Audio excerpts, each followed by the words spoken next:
It's been 5,000 miles since I started running Valvoline Restore and Protect. Specifically 5,102 because real life happens.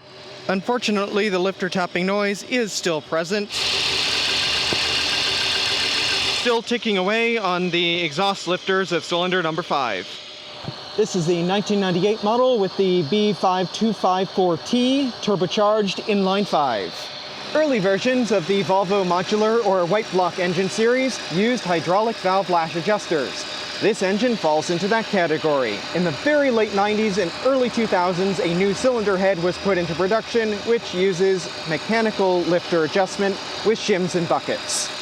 Just like last time, I'll have to be careful because engine and oil are at full operating temperature. Pulling the final color sample that we'll get back to later once it has a chance to absorb into the paper. In a perhaps futile attempt at consistency, I am going to be pulling an oil sample from the pan out through the dipstick with the vacuum pump, even though I am going to be draining the oil here. This is because the middle of the run oil sample I pulled was with the vacuum pump, so I'll just make every sample I do in this whole experiment done the same way.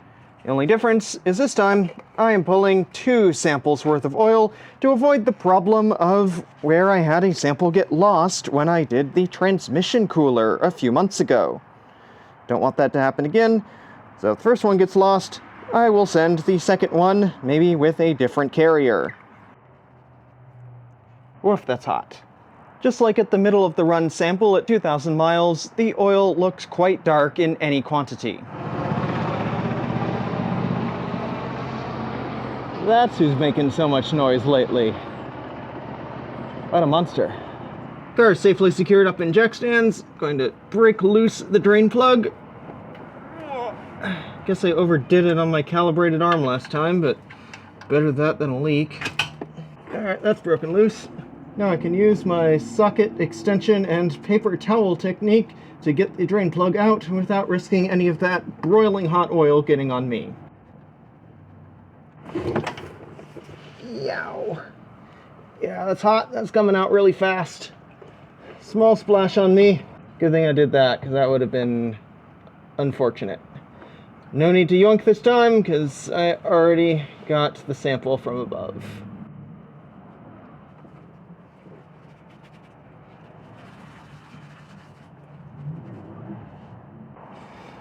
Alright, time to let that finish draining out. That's slow to a drip, so I can move on to the next step. Had some comments requesting I pull down the oil pan to inspect what's inside.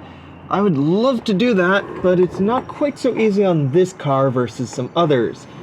This aluminum oil pan is a structural component. It bolts to part of the bell housing, has a whole lot of bolts holding it to the block, and is large enough that the entire engine needs to be jacked up and have this front motor mount removed in order to get it out, among other tricks. So if I don't absolutely have to do that, I am not too keen on that job. But in place of that, I've recently acquired a borescope camera. This one has some neat features such as articulation, so I can actually steer it around easily once I have it up inside the oil pan. Try not to just dunk it in the oil. Actually seems relatively clean in there. I'm seeing a whole lot of shiny aluminum. Right there, we're looking right underneath the oil pickup. I'm actually not entirely sure what I'm looking at there. I wonder if that is leftover sealant from, I don't know, when the oil pan was replaced last. Time to get that oil filter out of here with its corresponding mess.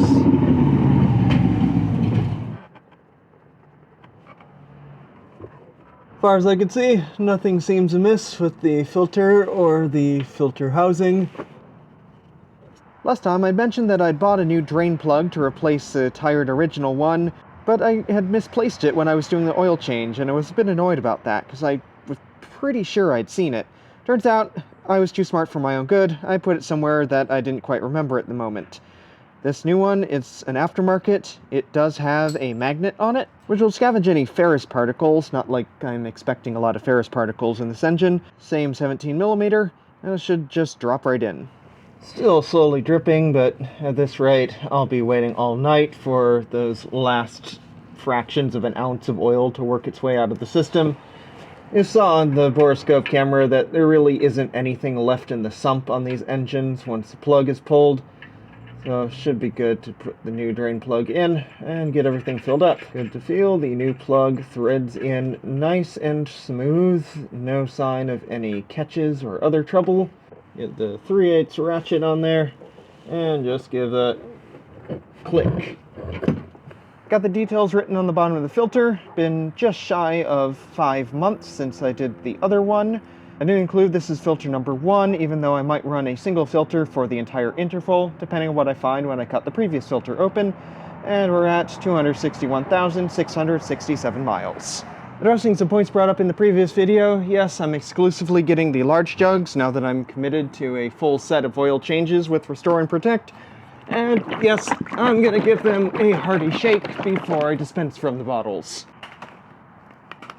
I am going to distribute some into this quart bottle, so it's a little bit easier to use for some of the next steps. Assuming the darn thing doesn't airlock.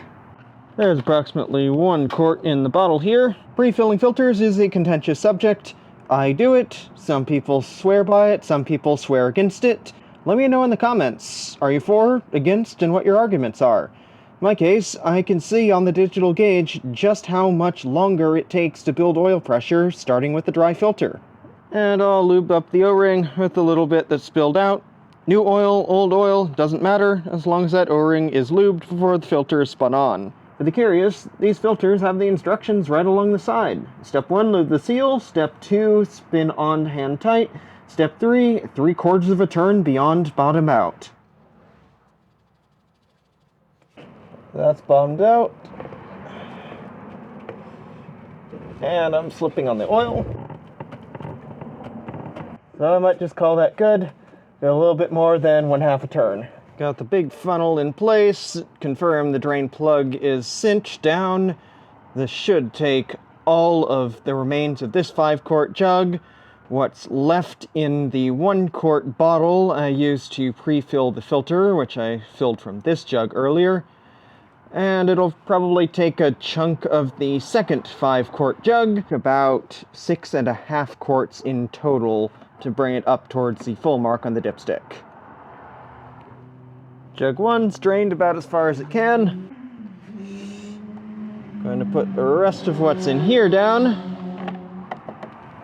This bottle's empty. Looking down into the fill port at some of those patches of varnish. At least to me, they seem to have thinned out and maybe shrank a little bit. As here's to another few thousand miles. As usual, yell if you see any leaks. And there's oil pressure. Don't see any leaks here. Okay, what is inside this filter? Gonna pull out the filter element, slowly pouring the oil out of the filter canister to preserve any grit that may have accumulated at the bottom of the can here. There is no obvious pileup of grit in here. Likewise, looking at the filter here, really isn't full of crud on the outside. Inside might have a different story. Like before, I'm cutting out a section of pleats with a utility knife so I can take a look inside the valleys.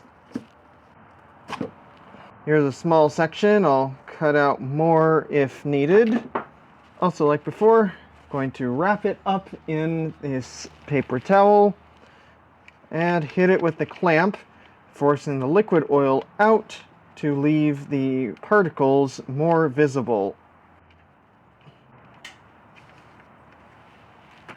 Bringing the camera in so it can see a little bit better. Very fine bits of carbon grit here in the valleys of the filter pleats.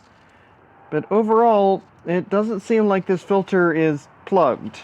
In fact, quite far from it. I'm also not seeing anything remotely shiny in here. Likely not any large metal particles that the oil analysis can't catch because they're too big. Just quickly glancing through some of these other pleats, and I'm seeing about the same story.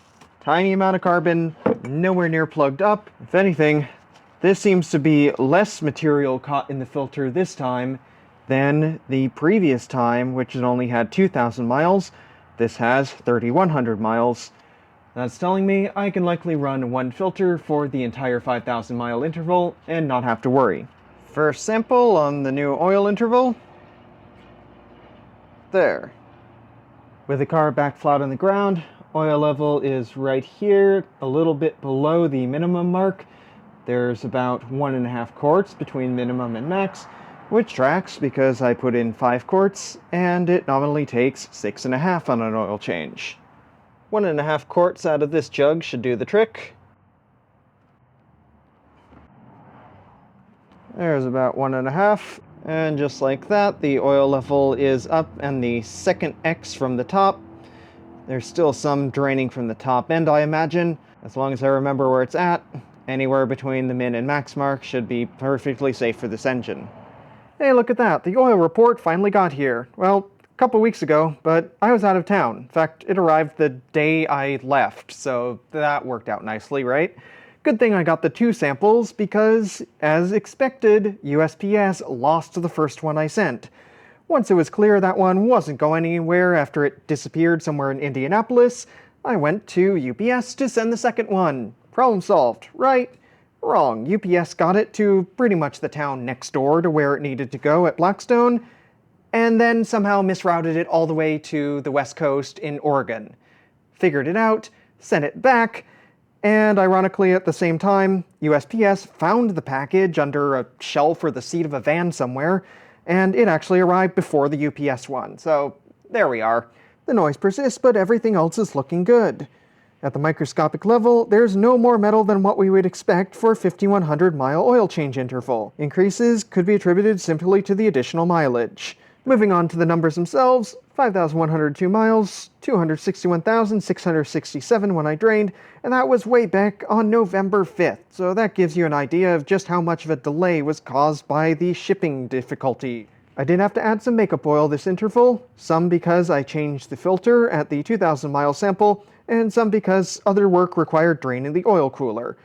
The engine did not appear to leak or burn any oil. For the microscopic particle counts, everything looks right in line with the unit averages and much better than the universal averages. Something I'm keeping a very close eye on is the iron count, because that would be an early sign that that cam or lifter is starting to tear apart. But here, 4 parts per million, very close to the unit averages and much better than the universal, means that there's really nothing bad happening there.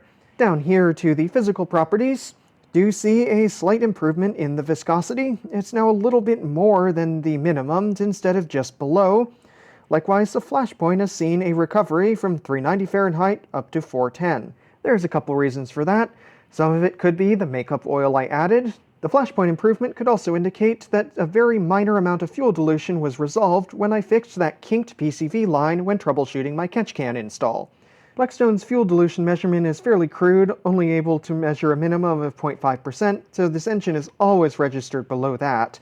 But the change in flash point could suggest that there was a trace of fuel in the oil before that has now greatly improved. Still no antifreeze, still no water, and insolubles have gone up by 0.1%, well within margin for safety. Filter is doing its job, and the engine isn't particularly dirty and overloading the oil or filter. TBN is a touch low at 2.3, still above the minimum, but I did add 1.5 quarts. This is something to keep an eye on for a future 5,000 mile interval in case I'm not adding makeup oil. TBN does not degrade linearly, but that's still something I want to keep an eye on in case that sags below 2.